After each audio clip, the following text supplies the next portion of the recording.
Welcome back to the Press Rewind Prince Lyrics podcast. I'm your host, Jason Brenninger. We are now up to episode number 18 for the song It's Gonna Be Lonely. It's Gonna Be Lonely is the last track on Prince's second album, self-titled Prince, and I have a guest host with me today. Joining me today to talk about It's Gonna Be Lonely, I have Karen Shedrick.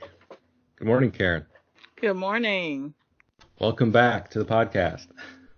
Thanks for having me again. Yeah, it's no problem. It's always nice to have other fans of this Prince's second album join me on this journey. So a lot of people, they're really into the 1999 era, the Purple Rain era, Diamonds and Pearls, stuff like that. But it's always nice to find people who can appreciate Prince's very early work. So thanks again. I agree, and thank you for giving me the opportunity because, like you said, a lot of people either aren't familiar or they've forgotten a lot of his early work. So I appreciate that. Mm-hmm. You're welcome. So today we're going to be talking about It's Gonna Be Lonely, which is the last track on Prince's second album.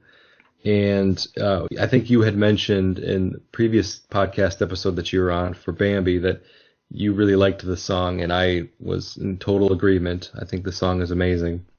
And I do too. Yeah, so it just made sense for us to get together again and talk about this song particularly because we both enjoy it so much. Absolutely.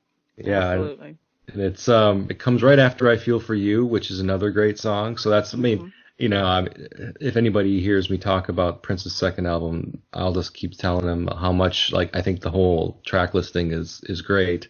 But for me, it's going to be I Feel For You and It's Going to Be Lonely are two of the biggest standouts on the side too. And the way that this album ends with It's Going to Be Lonely is for me the perfect ending because it's very kind of melodramatic and it goes through a lot of emotions, and then he does his vocal acrobatics at the end of the song, which is always impressive. Every time I hear it gives me chills. The way he's able to just do what he does vocally at the end of the song always impresses me, and to do that at such a young age. Right. What is it about It's Gonna Be Lonely that really draws you in, Karen? Well, the subject line, like you said, the relationship with him and this girl, and how he's desperate not to lose her. Unfortunately, a lot of us have been through that, where we want to keep someone from not leaving us, and, not wanting to go through those feelings. So you can kind of relate. I was pretty young at that time, but it was a typical love song to me. And I just like the music, I think it's about 3 minutes into the song. Like you were saying, it's like the song just goes into a whole nother realm. The music changes and he starts with the little mini verses as you were talking about, which I thought was really interesting. It's almost like a recap of the song because the little snippets are verses that he said earlier in the song, which I thought was interesting. And just the music, like I said, that from that, I like the whole song, but at that 3 minute mark when it changes, I love that part. Yeah, right. And without the first few minutes of the song, that part wouldn't be as impactful, I don't think, because like you said, it does. It's kind of like a recap, and you're right on with that. He's just kind of going through, kind of reiterating the points that he'd already made about him being kind of insecure and not wanting her to leave him and so afraid. It's like he's almost just frightened that what life would be like without her, that he just can't fathom it. And as he sings at the end of the song, going through each one of those kind of emotions that he's experiencing, it cuts deep. You can feel it. He can definitely feel the emotion in his voice and the way he's delivering it at the end of that song. That it really, really works. Definitely. Exactly. So the lyrics themselves, I think at this point would be logical time to kind of go through the lyrics. So the first verse, It's Gonna Be Lonely, starts off with him saying, "We've been together for quite some time. I'd think by now you'd know. It would take forever to get you off my mind if you ever decide to go. I guess I got a little insecurity when it's concerning you. I guess I'm just afraid that if you ever leave, I'd be in a messed up state of blue." So here I think he's letting his insecurities come to the surface Hmm. on this verse, and he's basically stating that very explicitly in like in the middle of the verse where he says, "I guess I got a little insecurity when it's concerning you." So they've been together for quite some time, and he's basically saying like, you should know by now that since I'm so into you and this is a relationship I want to stay in, how bad it would hurt me if you left, like how much it would affect Hmm. me. And he's just afraid that if she ever left, he'd be in a messed up state of blue, which I like that line, I do you know, too. messed up state of blue. That's an interesting way of just basically saying I'd be really depressed. A That's kind of what I get. cooler way of saying it. Yeah. Exactly. Yeah. I mean, he's obviously he's very adept at coming up with new ways of saying something very common and expressing common feelings through interesting wordplay. Hmm. Yeah, so with that first verse, is that kind of like for you what you get from it too? He's just telling her how much he really loves her and that she should know by now that he's going to be in a bad state if she's to decide to leave him. Exactly. It's like he's trying to let her know, like you said, they've been in a relationship for a while, and you don't really get that initially, but you get that into the song that she's, I guess, threatened to leave him before. So he's, trying to make sure that she understands, I don't want you to leave me, and if you do, I'm going to be messed up over it. So don't do it. Yeah, like You a little know, a little emotional blackmail. right. This Maybe is not what's going to super. happen. Yeah. Right. Like you really want to turn me into this messed up state of blue? You want to make me depressed? Then don't leave me. Right. Right. Exactly. Think about what would happen to me, not so much to you, but to me if you leave Right. me. Yeah. Yeah, yeah, and because he says, I guess I got a little insecurity when it's concerning you, it does make you wonder why. Mhm. Is it because she has cheated on him before or threatened to leave him or given him a reason to think that she's kind of on the verge of saying goodbye? Right. Yeah, so I don't know, but it in order for him to say something like that, he's got to feel. I mean, there's got to be a reason for it, Of right? So, course. And and like you said, he probably, maybe she left him before and came back. You know what I mhm, mean? Who knows? So yeah, yeah. right, right. And then he just goes into the chorus and he sings, "I'd be so lonely without you loving me. I know it's gonna be lonely without you giving me every little thing that I need. Lonely." And then, oh, no, sorry, every little single thing. So he sings those four words very, Mhm. very quickly together. Every little single thing. So it's almost like one long word. Right. And that's kind of cool, the way he sings it, because he's got like all these stretched out lines, like "and I'd be so," and then he pauses, "lonely," and so then when he gets to that last line in the chorus, he's got so many words there in order to fit it all in the same time structure that he's already established in the previous lines. He's got to squeeze those words together to make it like one, so the syllables don't seem to add up without Right. you giving me every little single thing that I need. Lonely. So that's cool. I like that. And when he sings it that way, you pay attention to it, Hmm. because of the way he sings those words. Yep. Yeah. Exactly. So the second verse is different. It's interesting. He's got some interesting visuals going on here. So he says, "Whatever's in your kiss, it really turns me on till I go right out of my mind. And who could ever resist your accent from gay Paris? It gets me every time." So I don't know, is his girlfriend from Paris, or does she Yeah. just like to put on a French accent just for kicks, to make him Right. laugh? Right. Because obviously it makes him laugh and it gets him. Mhm. He enjoys it. I bet you that you never knew that in my dreams you are the star. The only bummer is that you always want to leave.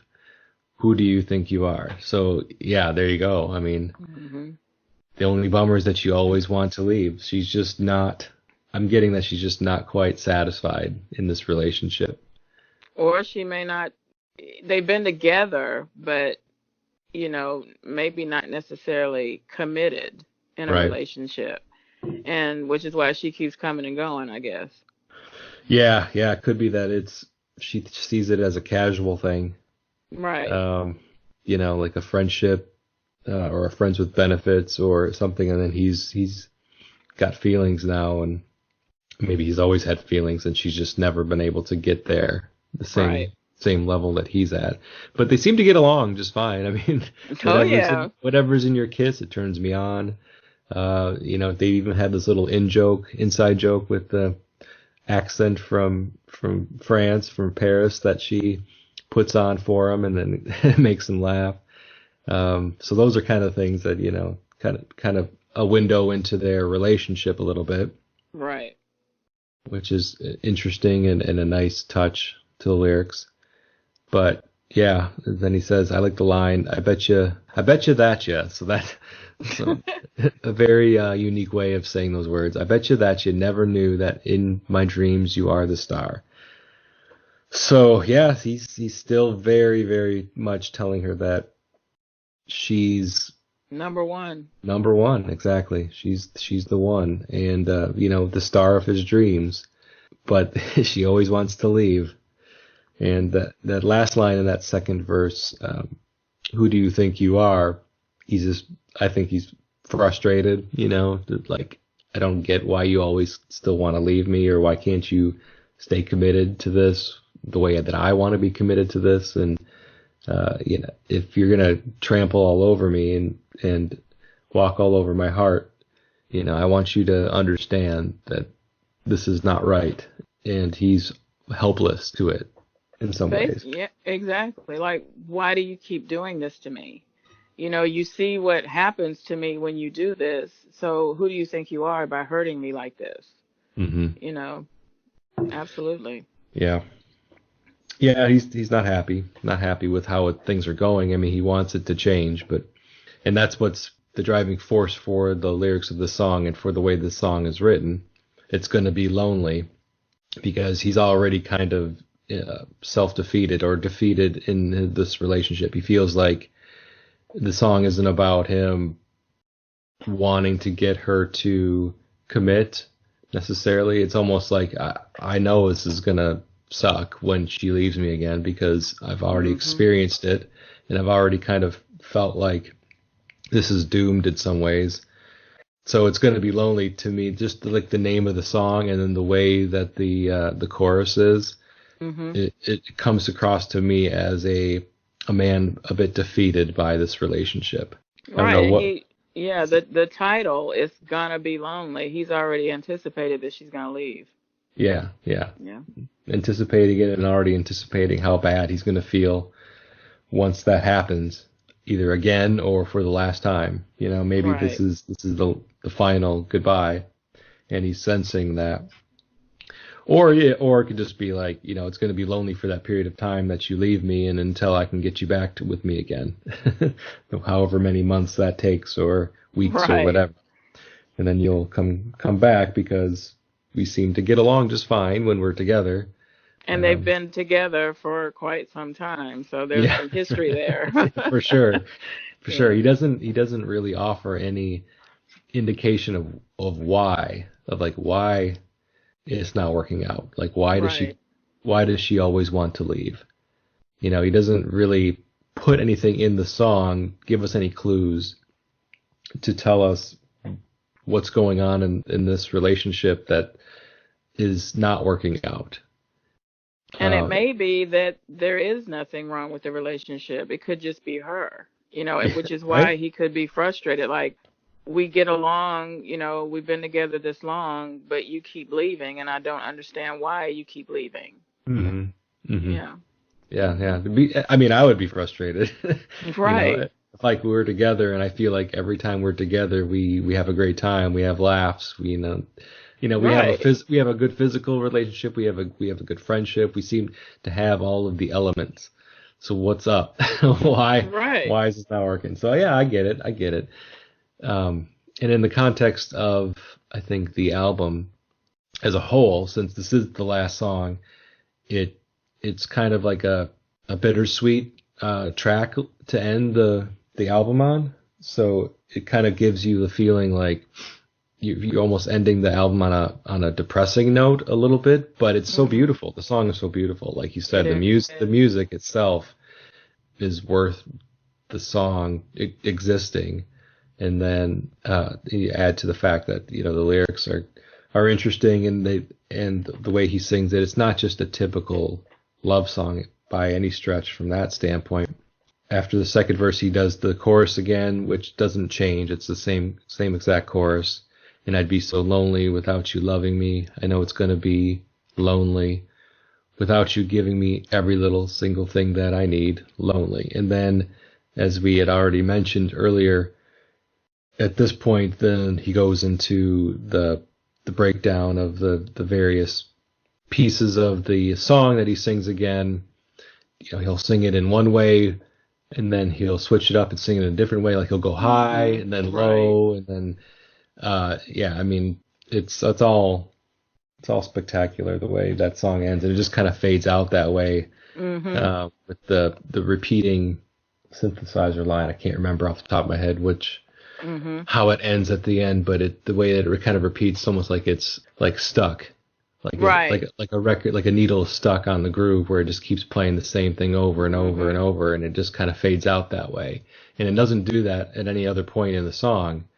So for me, that's kind of a cool way to end the song. Like it's just a repeating cycle. I don't know, maybe it's even a little bit of a tell to how their relationship seems to keep going around in circles and never really advancing, but the cycle just continues, break That's a up, good break way up, to make up. describe it. Yes.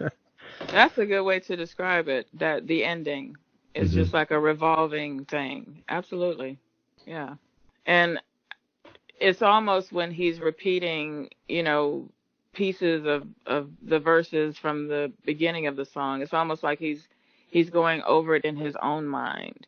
You Mm, know, yeah. what he's been thinking about, and he just keeps thinking about it, repeatedly. So that's what I got from it. Like when he kept going back to what he had said before, I'm like, okay, he keeps thinking about this apparently. hmm But the change in the music just really, it's almost, well, I don't know, but it really puts the song, it puts it in a different light or a different perspective when it changes like that. Like you really start to think this is going to another level with the music and with the thought process.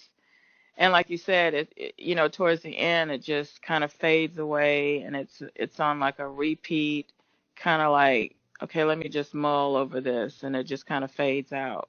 So Yeah. yeah. Yeah, like Mhm. he's thinking about it and he just can't stop thinking about it, and Mhm. until infinity because it Right. just kind of goes away, it doesn't stop. Mhm. And I think it's one of those things that you just have to listen to get. The lyrics themselves are cool, and I like a lot of what he does, but the music in this particular song is and the way it's structured and the way the whole song plays out, it all has to come together. Like there's not one piece that is, in my mind, better than the rest. It's just Mhm. one. I mean, that's the way good songs are, really. As you Mhm. know, I always go back and forth between this song and "Why You Want to Treat Me So Bad" as my two Mhm. favorites on the album. I Um, agree. but with this one, I like it because it's not a hit. It never was a really popular song, so it makes it a little more like it's kind of like it's mine. This is my little secret Prince song that I just really enjoy that a lot of people don't. Right. So it's cool that you like it as well. Any other things you want to talk about with "It's Gonna Be Lonely"? Any final thoughts on the Prince album in general? Either one. Well, to me, this album kind of shows Prince's, dare I say, innocence at that time. You know, a lot of the slower songs are very romantic songs, you know, I love you songs. Hmm. But as he gets further into his recordings, he gets more cocky, he gets more sexy, he gets more arrogant.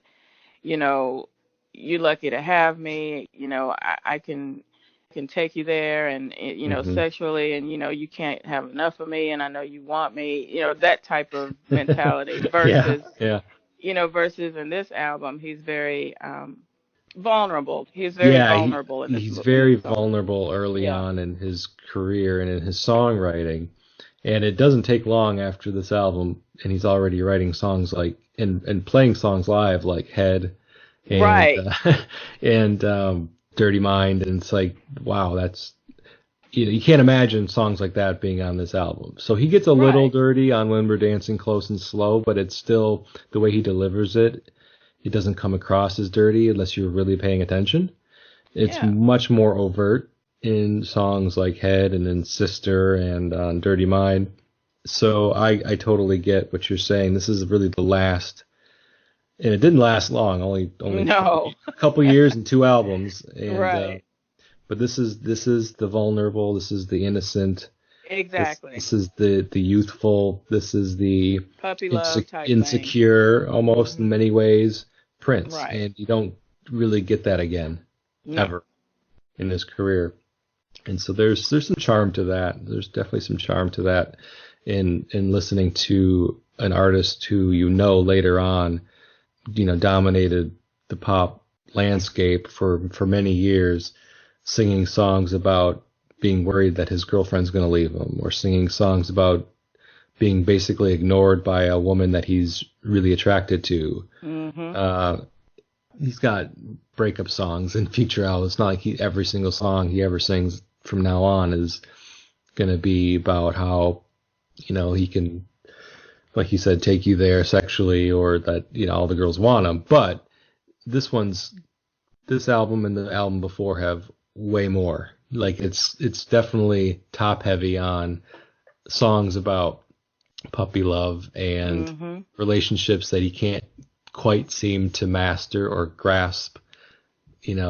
Getting a woman to feel for him in the way that he wants her to, and you just don't get the same thing year after year, in future albums that you've gotten from him in this one. It's almost like his teen heartthrob stage, and it ends quickly with Dirty Mind. It's like Exactly. nope, He, I'm not doing that anymore. I'm done with that. yeah, he I've got a comes new thing. right. He gets more confident, more cocky, more sexy. You know, like I said, but with the Prince album, it's just it's a very romantic album in a way, a very emotional, very, like I said, vulnerable stage. You know, as far as his persona at that time, very shy. It it's very different. And when people, you know, who have listened to his later music and they go back and hear these albums, they're like, you know, it doesn't even sound like the same person. But he wasn't the same person. You know, he was still growing, he was still young, you know, and I appreciate this side of him. Yeah, me Hmm. too. Yeah. Very much so. Okay, so I think that we've spoken about It's Gonna Be Lonely about as much as we probably can or need to. Hmm. I wanted to thank you again, Karen, for joining me on this episode, and maybe we'll do it again and we'll catch you on another future episode. Of course, I'd be happy to. And thank you again for giving me the opportunity to talk about the greatest musician of all time, as far as I'm concerned. So, There you go. Absolutely. You're right. Yeah, yeah. you're not going to get any arguments from me. All No. right. Okay. Well, thanks again, and I'll talk to you later. Thank you. Take care. Bye. Bye bye. So you've been listening to the Press Rewind Prince Lyrics podcast. I've been your host, Jason Brenninger, and along with my guest host, Karen Shedrick, we'd like to thank you for listening. You can get a hold of me through social media at my blog, pressrewind.net, or through Facebook, Instagram, or Twitter. You can search for me using the Press Rewind Prince Lyrics podcast. So I look forward to hearing from you. Hope you enjoyed. Until next time, thanks.